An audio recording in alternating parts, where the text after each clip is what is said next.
qui devient Est-ce que d'ailleurs, Alain Mabanckou, vous considérez d'une certaine manière comme un modèle? Vous êtes le premier écrivain, premier noir à être entré au prestigieux Collège de France. D'ailleurs, vous disiez à l'époque, c'était il y a 6 ans, je crois, lors de votre discours, quand vous êtes rentré au Collège de France, que la France est encore incapable de se penser, je vous cite, comme une nation diverse, donc multiple. Est-ce que vous le pensez toujours, ça? Mais c'est désolant de constater en général que quand un noir de France ou qu'un noir en général fait quelque chose, c'est toujours le même, on va dire, c'est le premier noir à avoir fait ceci, c'est le premier noir à avoir le Goncourt, c'est le premier noir à entrer au Collège de France, c'est le premier noir à avoir le prix Renaudot.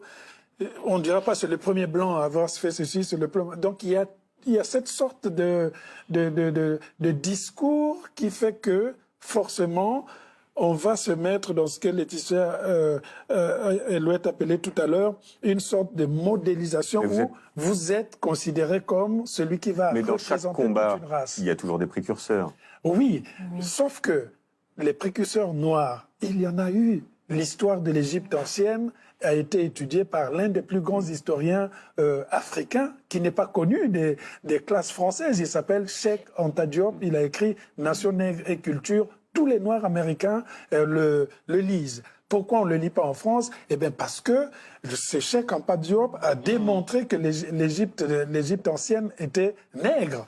Et ça, si on vient l'étudier en France, tous les égyptologues blancs vont déchirer les manuels qu'ils ont écrits pendant des centaines d'années et qu'est-ce qu'ils vont faire de leur doctorat? Donc les précurseurs, ils sont là.